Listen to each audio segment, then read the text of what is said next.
some motherfuckers, Vincent Keymer, maybe the future world champion, faces the legend Boris Gelfand yesterday in the European Chess Club Cup in the first ball of their match, in the match between Novi Bor and Rison Lesion.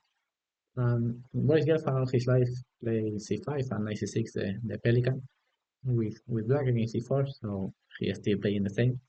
And Keymer decides to face that with the Rossolimo variation. That's my favorite move against knight c6, bishop b5, and into a so interesting and positional games. And of course, Gelfand likes the move e6. Gelfand all his life plays that. Sarcasm. Magnus Carlsen have a very good game against Gelfand in this position with e6. Against Josip, I hope that one day I'm going to analyze this game in the channel because it's a very good game of Magnus Carlsen. Okay, Sarcasm 97, rookie 1. And here in the game between Gelfand and Carlsen, Gelfand plays d5. Who is the no sorry a6 sorry a6 first sorry bishop f1 and then d5 with the main position here. Step take d4, that's the main line. But knight d4 is a move who was employed many times. I faced this move 2 times I think in classical tournaments. Knight takes, c takes, c3, a6, bishop f1, knight c6 before. All of this was main theory, and here black has a good choice. He should decide between bishop d6 and bishop e7. Both moves are white should play different against both moves. For example, like Gelfand in this game select bishop e7, but let's analyze bishop d6. Here the best was bishop b2, d takes, queen c7, h3, sarcasm, knight d2. And here everything normal. Here again black have many options. For example, bishop e7 was good move, and here white have 2 ways of play, or play with a4 followed by b5, or play with a3 followed by c4. Here a4 was slightly better, rook d8, b5, knight e5 and c4, but a3 was possible too. Against rook d8, I faced this move in the last month and I play e3, but the match is prefer a little bit a4 here. But all the time there are these 2 plans, or a3 followed by c4 or a4. Bishop a2, typical check, and that's to put word again, and bishop f4, just bishop c1 with the idea of trade these bishops. When you play with a4, you sometimes goes to c1 with the bishop to trade the bishop. For example, bishop a2 here was possible, king h1, and here is different. For example, if black goes with the bishop to f4, now it's fine to open the bishop with a3 and c4, and then after bishop e5 just trade it. But if black goes the bishop to e5, here have no sense to play e3 to c4 because the bishop on b2 is hanging. So now the correct plan was a4, d5 takes and b5. And b6 was a move which Alexander Goriatsina have a very good victory. I learned so much with this game. I'm going to analyze in the channel early. Here he plays knight c4, bishop a2, king h1, bishop f4, and here bishop c1, very good move, trading this bishop. And here the best was b5. After just trade, and queen d2, trading queens, white is slightly better. Now white plan is break on a4, maybe. And the Goriatsina faces rook b8, and after e4 white has the advantage. Okay, that's what happened with bishop d6. Now we are going to analyze the move played by Boris Gelfand with bishop e7. Here a4 was the best response. So castle and knight a3. Now the plan is a little bit different, like with bishop d3. And now black have 2 choices, or just take on c3, or play d5. For example, d takes, bishop f6, attacking the pawn. Now we're going to defend to d2, but then we are going to go to d3 with the bishop after defend the pawn with the rook. d5, a5, bishop d7, rook c1, bishop c8. And here the best is bishop e3, going to b6, knight d7, because the knight is not making nothing in c6. And here we have some options. For example, bishop b6 was the main move, queen e8, queen d2, d takes, rook takes, knight d5, and now trade these bishops.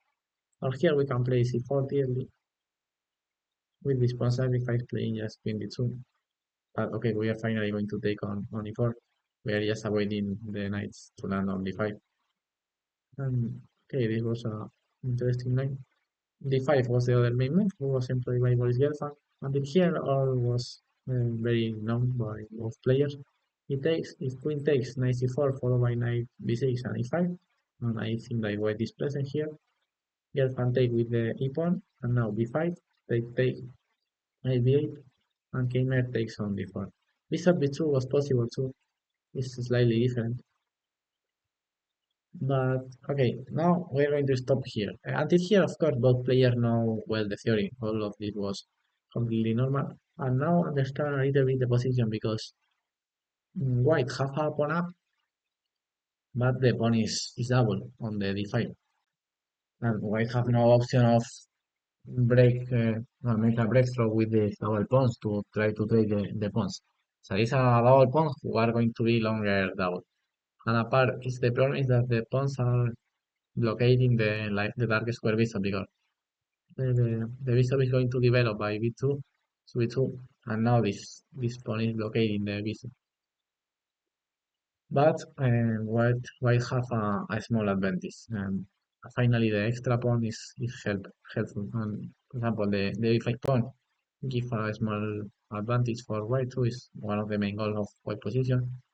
This open file was fine too.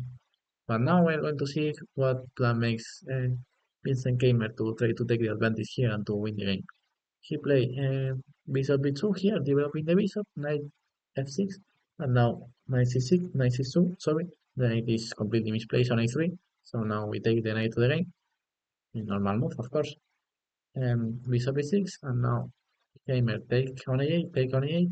Until here, I suppose that both players have everything in his mind, everything until he is normal. And here comes the first interesting move of the game, with rook e3, played by Keymer. I suppose that he prepared this move because guys, or prepared or at least have an idea of what he's doing.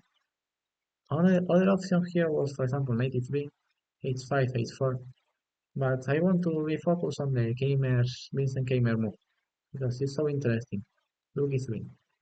Now the rook takes the full control of the rank, and the rook can king or to the attack, or to the deep, or to attack the queen, to a3, or to control the c5. The rook only on the third rank have many options. That's what I like the Vincent move. Rook c8, and now came the Vincent Keymer idea with rook e3, we straight this bishop. Very good move, bishop e3.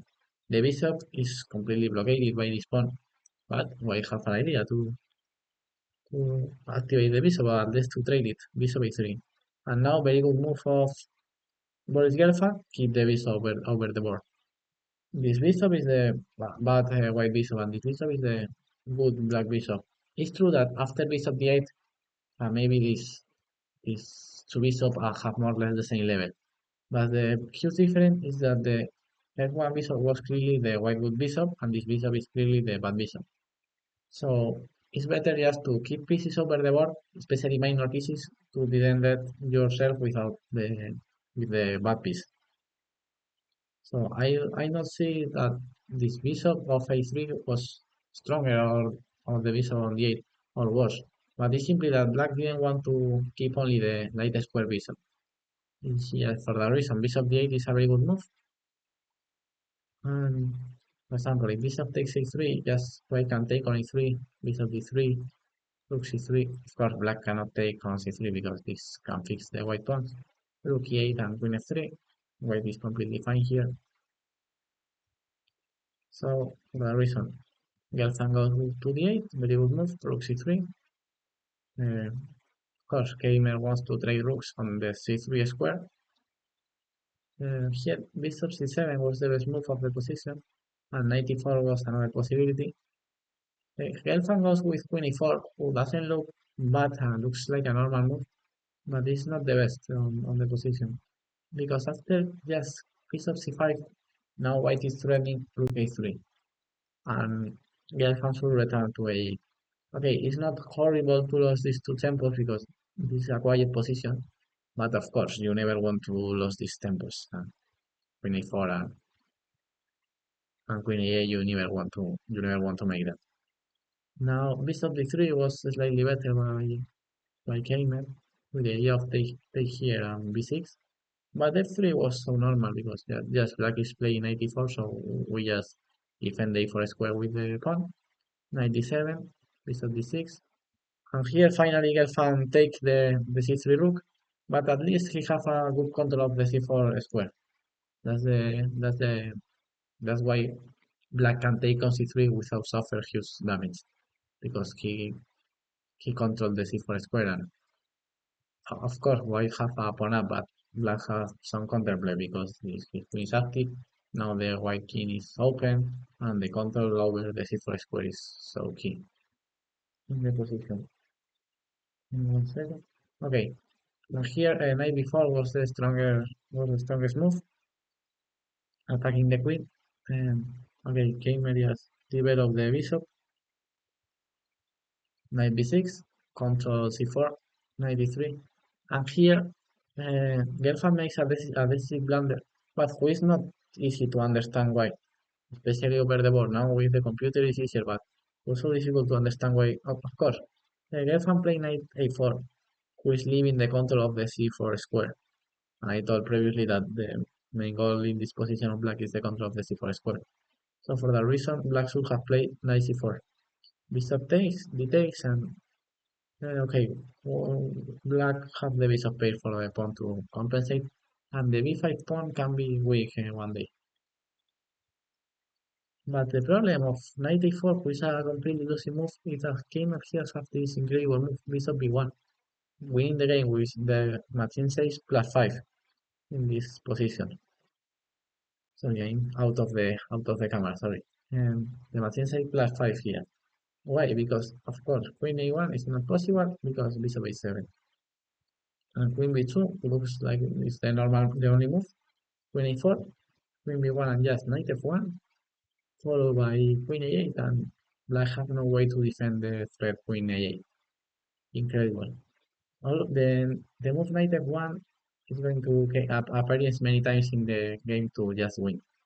It's going to be the key move all the time.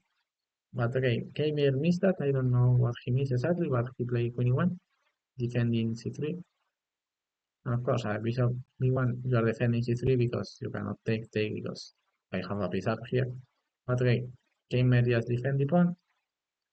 Here, knight b2 was the correct move, just to return again to the control of the c4 square. Gelfand still with his incorrect plan of attack c3, queen b3, and just bishop b4, defending c3, and white have a pawn up, bishop d5. And here again, white have an incredible victory here with f4. F4 incredible move, and after bishop f4, just knight f1. And the machine say that white is just winning here. It's difficult to understand why for me. It's too difficult. But white is just winning here.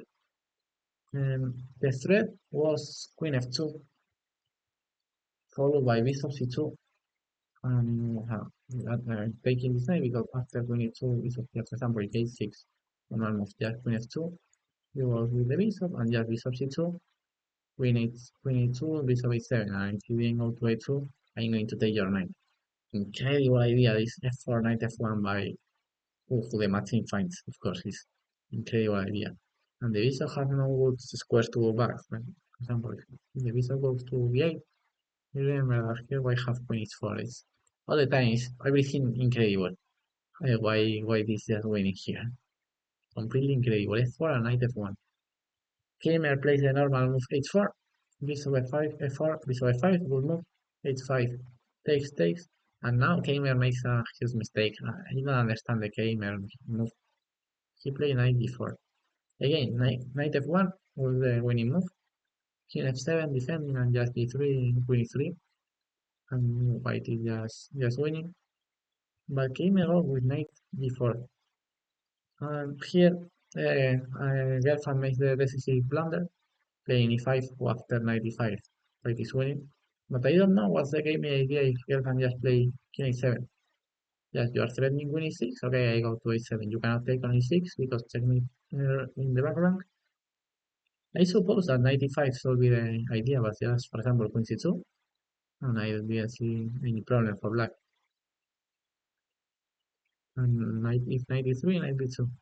So I don't really understand the move 94. I suppose that his idea was 95, but here after win c2, black is so solid. He controlled the two important diagonals of the position. Sorry. So the very strange move 94, but e5 huge blunder. Black have king e7, e5, and I don't understand this move, of course, Gelfand have no so much time in the clock, but this is a huge blunder. And after just knight e5, queen c2, can look similar like in the game, but now the e file is open, and this is going to be crucial. King e7, and now knight f8, king e6, knight e6, and here Gelfand just resigned. Now Keymer have two pawns up and is more active. The bishop is under attack. If you goes there with the bishop, here c4, followed by bishop d2, and the black king is going to be checkmate early. If bishop d2 control this diagonal, just queen e5, enter on g7, and if of course if black wants to trade, yes, I have two pawns up. This game was so strange. Of course, the opening phase was everything normal, and I really like the move Rook a3 by Vincent Keymer. Here, I really like this move, Rook a3, with the idea of Bishop a3. So interesting. Then Gelfand reacted well with Bishop d8. Here he lost two tempos with queen e4 and queen e8 because he missed the idea of Bishop c5. And here Gelfand, well, and here was a good game currently. And here Gelfand doesn't understand the key of the position, and he tries to attack c3, but he should have played just knight c4, blockading c4. And okay, the first tactic missed by Gamer. I think that it was the easier tactic by Gamer. Gamer missed three victories in the game. He only used the fourth opportunity, but here there is the first missed victory by Gamer. It's on B1. This is the easiest because later this S4 was huge difficult. So impossible. This impossible move S4 was also difficult. H4 is still being well, and here he made the strange move knight g4 instead of just knight f1. And okay, the last blunder by Gelfand. So well, that's a funny game. I hope that you learn how to play this line of the Rossolimo, and I hope that you are enjoying this European Chess Club Cup. We will have many interesting games, especially of Richard Rapport that I analyzed many of him in the channel. So let's see the rest of the games. Bye bye, motherfuckers.